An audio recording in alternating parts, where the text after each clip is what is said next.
പ്രിയപ്പെട്ടവരെ, മലയാള കവിതയുടെ തീക്ഷ്ണ യൗവനമാണ് ശ്രീ ബാലചന്ദ്രൻ ചുള്ളിക്കാടിൻ്റെ കവിത. കവി ഇപ്പോൾ ഷഷ്ടിപൂർത്തി പിന്നിട്ടിരിക്കുന്നുവെങ്കിലും യൗവന സഹജമായ തീക്ഷ്ണ വൈകാരികതയാണ് ആ കവിതയുടെ പ്രധാന സവിശേഷതകളിൽ ഒന്ന്. 70-കൾ 60-കൾ തൊട്ട് ഇങ്ങോട്ടുള്ള 70-കളുടെ അവസാനം വരെയുള്ള 2 ദശകങ്ങൾ മലയാള കവിതയെ സംബന്ധിച്ച് ആധുനികതാവാദം, മോഡേണിസം എന്ന് വിവരിക്കപ്പെടുന്ന ഭാവുകത്വ കാലാവസ്ഥയുടെ ഋതുവായിരുന്നു മലയാള കവിതയിൽ. അതിൻ്റെ ആവിർഭാവവും വികാസവും അതിൻ്റെ പാരമ്യതയും ദൃശ്യമായ ദശകങ്ങളായിരുന്നു 60-കളും 70-കളും. ഈ 70-കളുടെ അവസാനമാണ് 1978-ലോ മറ്റോ ആണ് ബാലചന്ദ്രൻ ചുള്ളിക്കാട് എന്ന കവി തൻ്റെ ആദ്യ സമാഹാരവുമായി 18 കവിതകൾ എന്ന കൗമാരപ്രായത്തിലും യൗവനാരംഭത്തിലും എഴുതപ്പെട്ട കവിതകളുടെ സമാഹാരവുമായി മലയാള കവിതയിൽ പ്രവേശിക്കുന്നത്. അതുകൊണ്ട് തന്നെ ആധുനികതയുടെയും യൗവന സഹജമായ വൈകാരികതയുടെയും തീക്ഷ്ണ വൈകാരികതയുടെയും ശ്രുതി സവിശേഷതകൾ ഈ കവിയുടെ രചനകളിൽ മലയാളി അനുഭവിച്ചു. 70-കളുടെ അവസാനം തൊട്ട് ഇന്നോളം മലയാളി ഏറ്റവും അധികം ഹൃദയം കൊണ്ട് വായിച്ചിട്ടുള്ള കവി ആര് എന്ന ചോദ്യത്തിന് ഉള്ള ഒരേ ഒരു ഉത്തരം ബാലചന്ദ്രൻ ചുള്ളിക്കാട് എന്നാണ്. ഒരുപക്ഷെ ചങ്ങമ്പുഴയ്ക്ക് ശേഷം ഇത്രയധികം മലയാളി യുവത്വത്തെ, അവരുടെ സ്വപ്നങ്ങളെയും ഭഗ്നതകളെയും മോഹങ്ങളെയും മോഹഭംഗങ്ങളെയും സംബോധന ചെയ്തിട്ടുള്ള മറ്റൊരു കവി നമുക്ക് ഇല്ല. ബാലചന്ദ്രൻ ചുള്ളിക്കാടിൻ്റെ രണ്ടാമത് സമാഹാരമായ 80-കളിൽ തന്നെ 1984 പ്രസിദ്ധീകരിക്കപ്പെട്ട രണ്ടാമത് സമാഹാരമായ അമാവാസിയിൽ ഉൾപ്പെടുന്ന രചനയാണ് സന്ദർശനം എന്ന പ്രണയ കവിത. ഈ കവിത എഴുതുന്ന കാലത്ത് 25 വയസ്സ് മാത്രമുള്ള ദീപ്ത യൗവന വർഷങ്ങളിലായിരുന്നു അതെഴുതിയ കവി. അതുകൊണ്ട് തന്നെ യൗവനത്തിൻ്റെ വൈകാരിക സവിശേഷതകളെല്ലാം സന്നിഹിതമാകുന്ന ഒരു യുവാവ് സംബോധന ചെയ്യുന്ന തരത്തിലുള്ള രചനയാണ് സന്ദർശനം എന്ന് പറയാം. ആദ്യ വായനയിൽ അത് സരളമായ ലളിതമായ ഒരു പ്രണയ കവിതയാണ്. പക്ഷേ അതിനെ ഒരു കാൽപ്പനിക പ്രണയ കവിതയായോ ഒരു ആധുനിക പ്രണയ കവിതയായോ മാത്രമല്ല മലയാളി ഏറ്റെടുത്തിട്ടുള്ളത്. മലയാളി വായനക്കാരെ ഭിന്ന തലങ്ങളിൽ ഉത്തേജിപ്പിക്കുന്ന ചില ഭാഷാ സവിശേഷതകളും ചില ബിംബ യോജനകളും ചില വികാര തലങ്ങളും ചില സൂക്ഷ്മധ്വനികളും ഉള്ളടങ്ങിയ ഒരു സങ്കീർണ ശില്പമാണ് സന്ദർശനം എന്ന് അതിൻ്റെ ആവർത്തിച്ചുള്ള വായനകളിൽ ബോധ്യപ്പെടും. കേവലം ഒരു പ്രണയ കവിത എന്ന തലത്തിൽ നിന്ന് അത് മനുഷ്യാവസ്ഥയെക്കുറിച്ചുള്ള ഒരു ആലാപനമോ വിലാപമോ ആയി രൂപം മാറുന്നുണ്ട് എന്നതാണ് ഈ കവിത നിലനിർത്തുന്ന കാലാന്തര സംവേദനക്ഷമതയുടെ കാരണം. ആ കാരണങ്ങൾ അന്വേഷിക്കുകയാണ് നമ്മൾ ഈ ഹ്രസ്വമായ ചർച്ചയിലൂടെ, പര്യാലോചനയിലൂടെ. കവിയുടെ കവിതകളുടെയും കൃത്യമായ പ്രകാശന വർഷങ്ങൾ ബാലചന്ദ്രൻ ചുള്ളിക്കാട് എന്ന കവിയുടെ കാര്യത്തിൽ വളരെ പ്രധാനമാണ്. 1980 അദ്ദേഹത്തിൻ്റെ ആദ്യ സമാഹാരമായ 18 കവിതകളുടെ പ്രകാശന വർഷം. ആദ്യം പറഞ്ഞതിൽ നിന്ന് ചെറിയൊരു വ്യത്യാസമുണ്ട്. 76 മുതൽ 80 വരെ എഴുതപ്പെട്ട കവിതകളുടെ കൗമാര പ്രായത്തിലും യൗവനാരംഭത്തിലും എഴുതപ്പെട്ട കവിതകളുടെ സമാഹാരമായിരുന്നു 18 കവിതകൾ. പിന്നീട് തൊട്ടു പിന്നാലെ 82-ലാണ് അമാവാസി എന്ന സമാഹാരം വരുന്നത്. ആ സമാഹാരത്തിലാണ് നമ്മളിവിടെ ചർച്ച ചെയ്യുന്ന സന്ദർശനം എന്ന കവിത ഉൾപ്പെടുന്നത്. സന്ദർശനത്തിൻ്റെയും രചനാവർഷം അക്കാരണത്താൽ തന്നെ 80-കളുടെ തുടക്കമാണ്. അഥവാ ഒന്നുകൂടി കണിശമായി പറഞ്ഞാൽ 1982ആണ്. അപ്പോൾ കവിയുടെ പ്രായം കേവലം 25 വയസ്സാണ് എന്ന വസ്തുതയ്ക്കും ഈ കവിതയെ സംബന്ധിച്ച് വലിയ പ്രാധാന്യമുണ്ട്. യൗവനത്തിൻ്റെ മൂർധന്യത്തിൽ ഒരു കവി കാൽപ്പനികതയുടെയും ആധുനികതയുടെയും ഒരുപക്ഷെ ക്ലാസിക്കൽ ഭാവനയുടെയും പൈതൃകം അവകാശപ്പെടാവുന്ന ഒരു കവി എഴുതിയ പ്രണയ കവിത എന്ന സവിശേഷതയാണത്. മലയാള കവിതയെ സംബന്ധിച്ച് കുമാരനാശാൻ്റെയും ചങ്ങമ്പുഴയുടെയും ആധുനികതയുടെയും ഒരുപക്ഷെ ലാറ്റിൻ അമേരിക്കയിൽ നിന്ന് വന്ന നെരൂദയെപ്പോലൊരു കവിയുടെയും സ്വാധീനങ്ങളുടെ ആകത്തുകയായിരുന്നു, അല്ലെങ്കിൽ ആ ഭാവുകത്വ സംസ്കാരമെല്ലാം ഒരു സവിശേഷ പാകത്തിൽ സമന്വയിക്കുന്ന കവിതയായിരുന്നു ശ്രീ ബാലചന്ദ്രൻ ചുള്ളിക്കാടിൻ്റേത്. അതിൽ ചങ്ങമ്പുഴ കവിതയിലെ വൈകാരികതയും സംഗീതവും ഉണ്ടായിരുന്നു. ആശാൻ കവിതയിലെ തത്വചിന്താപരതയുണ്ടായിരുന്നു. ലാറ്റിൻ അമേരിക്കൻ കവിതയുടെ, നെരൂദ കവിതയുടെ സർറിയലിസ്റ്റ് ബിംബ സന്നിവേശ രീതിയും ഭാഷാപരമായ നൂതനത്വവും ഉണ്ടായിരുന്നു. ഈ സവിശേഷതകളുടെ എല്ലാം ആകത്തുകയാണ് ആ കവിത വായനക്കാരിൽ സൃഷ്ടിക്കുന്ന പ്രകമ്പനം അഥവാ വൈകാരിക പ്രതികരണവും. ഏത് ജീവിത സന്ദർഭത്തെയും തത്വചിന്താപരമായി കാണുന്ന ആശാൻ രീതി സംഗീതാത്മകമായി ജീവിതാവസ്ഥകളെ, പ്രണയാവസ്ഥകളെ വിവരിക്കുന്ന ചങ്ങമ്പുഴ കവിതാ രീതിയോടൊപ്പം നമുക്ക് ചുള്ളിക്കാടിൻ്റെ കവിതയിൽ കാണാം. സഹശയനം എന്ന പിൽക്കാല കവിതയിൽ ഒരു സന്ദർഭത്തിൽ കവിതയിലെ വക്താവ് ഇഹ്വലനായി ചോദിക്കുന്നുണ്ട്, ജ്ഞാതാജ്ഞാത സങ്കുലമി ഭ്രമണത്തിലേതെൻ്റെ സത്യം. ഇത് ആശാൻ കവിതയുടെയും ഒരു രീതിയാണ്. പ്രണയ കവിതകൾ, പ്രണയകാവ്യങ്ങൾ, ഖണ്ഡകാവ്യങ്ങൾ എഴുതുമ്പോഴും ഇവിടം എങ്ങു വാസഭൂ ഏതിവരുടെ കാക്ഷിതം എന്തു സംഭവിച്ചു ശിവ സർവമനാഥമീ ജഗത്തിൽ എന്ന് വിഹ്വലനാകുന്ന കുമാരനാശാൻ എന്ന കവിയെപ്പോലെ പ്രണയത്തെ പോലും തത്വചിന്താപരതയിലേക്കുള്ള, ജീവിതത്തിൻ്റെ പൊരുളന്വേഷണം എന്ന അധിക ബാധ്യതയിലേക്കുള്ള ഒരു ചുവടാക്കി മാറ്റുന്ന രീതി ചുള്ളിക്കാടിൻ്റെ കവിതകളിൽ നമുക്ക് കാണാം. അത്തരത്തിൽ തത്വചിന്താപരമായ ധ്വനികളുള്ള, സൂക്ഷ്മധ്വനികളുള്ള, തത്വചിന്തയുടെ അദൃശ്യ പരിവേഷമുള്ള ഒരു പ്രണയ കവിത എന്നതാണ് സന്ദർശനത്തിൻ്റെ പ്രധാന സവിശേഷതകളിൽ ഒന്ന്. ഈ പശ്ചാത്തലം, ഒരു സന്ദർശക മുറി, അവിടെ പരസ്പരം അഭിമുഖീകരിക്കുന്ന രണ്ടാളുകൾ, ഒരു സ്ത്രീയും പുരുഷനും, ഒരു യുവതിയും യുവാവും എന്ന ഈ സ്ഥലപരമായ സവിശേഷതയോടൊപ്പം അതിൻ്റെ സമയപരമായ സവിശേഷതയും ഈ കവിതയെ സംബന്ധിച്ച് വളരെ പ്രധാനമാണ്. സന്ധ്യയാണ് സമയം.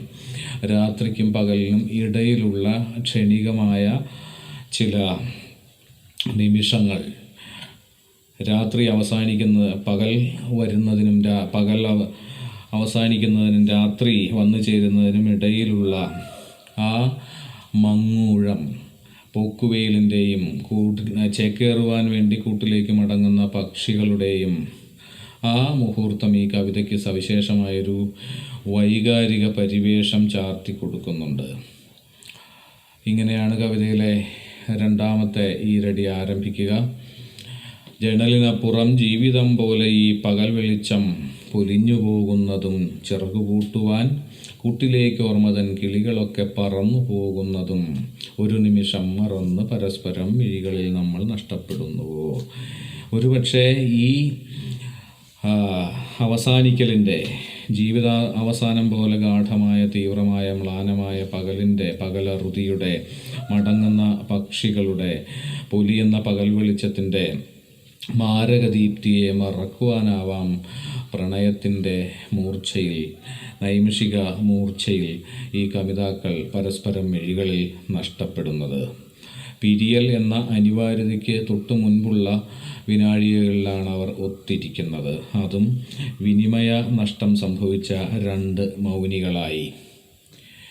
ഈ മൗനത്തിൻ്റെയും ക്ഷണികതയുടെയും ദീപ്തി പിരിയൽ, വിയോഗം, സംയോഗ വിയോഗങ്ങളുടെ ഒരു ലീലയായി മനുഷ്യാവസ്ഥയെ, ജീവിതത്തെ കാണുന്ന ഒരു കവിയുടെ സവിശേഷ ദർശനത്തെ കൂടി ആവിഷ്കരിക്കുന്നുണ്ട്. നമ്മൾ പണ്ടേ പിരിഞ്ഞവർ എന്ന വരികളാലാണ് ഈ കവിത അവസാനിക്കുന്നത്. രാത്രി തൻ നിഴലുകൾ എന്ന ഭീഷണമായ ബിംബ സാന്നിധ്യത്തോടു കൂടിയാണ് ഈ കവിത അവസാനിക്കുന്നത്. മരണവേഗത്തിൽ ഓടുന്ന വണ്ടികൾ, നിത്യപ്രയാണങ്ങൾ, മധുരയിൽ മനം മുങ്ങിമരിക്കുന്ന നരകരാത്രികൾ, സത്രച്ചുവരുകൾ എന്നിങ്ങനെ ചലനത്തിൻ്റെയും അശാന്തിയുടെയും അനാഥത്വത്തിൻ്റെയും ഒരു ലോകത്തിലേക്ക് പ്രണയത്തിൻ്റെ ക്ഷണിക സാന്ത്വനത്തിൻ്റെ തുരുത്ത് നഷ്ടപ്പെട്ടു വലിച്ചെറിയപ്പെടുന്നവനാണ് ഈ കവിതയിലെ വക്താവായ ചെറുപ്പക്കാരൻ.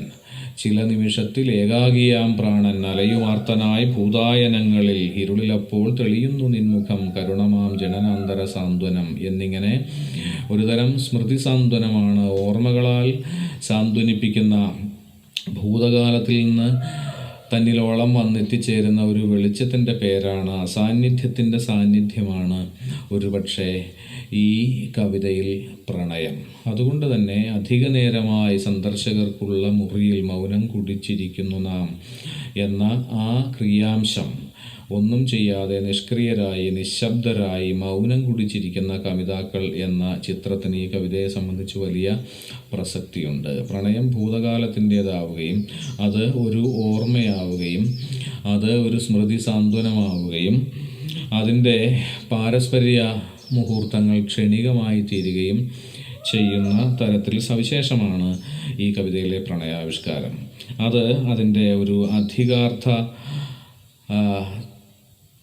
മൂല്യം, അധികാർത്ഥങ്ങൾ കൂടി പരിഗണിക്കപ്പെടുമ്പോൾ മനുഷ്യബന്ധങ്ങൾ, മനുഷ്യ പാരസ്പര്യങ്ങൾ ക്ഷണികതയാൽ നിർണ്ണയിക്കപ്പെടുന്നവയാണ്. മനുഷ്യരുടെ സമാഗമങ്ങൾ അത്രമേൽ ക്ഷണികമാണ്. നമ്മൾ വെറും സന്ദർശകർ മാത്രമാണ്. പിരിയൽ എന്ന അനിവാര്യാനുഭവത്തിന് മുൻപുള്ള ക്ഷണിക സമാഗമങ്ങൾ മാത്രമാണ് മനുഷ്യരുടേത്. അത് കവിതാക്കൾക്കിടയിൽ മാത്രമല്ല, ഏത് മനുഷ്യർക്കിടയിലും നടക്കുന്ന കണ്ടുമുട്ടലുകൾ വളരെ ക്ഷണികമാണ്, താൽക്കാലികമാണ് എന്ന തത്വചിന്താപരമായ പ്രതീതി കൂടി സമ്മാനിക്കുന്നു. ഇത്തരം പ്രതീതികളാൽ കൂടിയാണ് സന്ദർശനം ഒരു പ്രണയ കവിതയെ കവിഞ്ഞു പോകുന്ന കവിതയായി തീരുന്നതും അത് മലയാളി ആവർത്തിച്ച് വായിച്ചുകൊണ്ടേ ഇരിക്കുന്നതും. ഒരു വിലപ്പെട്ട ജന്മം മുഴുവനും വെറുമൊരു വാക്കിനക്കരെ ഇക്കരെ കടവ് തോണി കിട്ടാതെ നിൽക്കുന്നവർ. സന്ദർശനത്തിന് ശേഷം എഴുതപ്പെട്ട വ്യർത്ഥമാസത്തിലെ കഷ്ടരാത്രി എന്ന കവിതയിലെ ഒരു കേന്ദ്ര കൽപ്പനയാണിത്. ഒരു വാക്കിനപ്പുറം ഇപ്പുറം, അക്കരെ ഇക്കരെ കടവ് തോണി കിട്ടാതെ ഒരു ജന്മം മുഴുവൻ കാത്തു നിൽക്കുന്നവരുടെ വ്യർത്ഥമായ കാത്തിരിപ്പ്. അവർക്കിടയിൽ ഒരു വാക്കിനക്കരെ ഇക്കരെ കടവ് തോണി കിട്ടാതെ നിൽക്കുന്നവർ എന്ന രൂപകം സൂചിപ്പിക്കുന്നത് പോലെയുള്ള വിനിമയ നഷ്ടത്തിൻ്റെ പുഴ.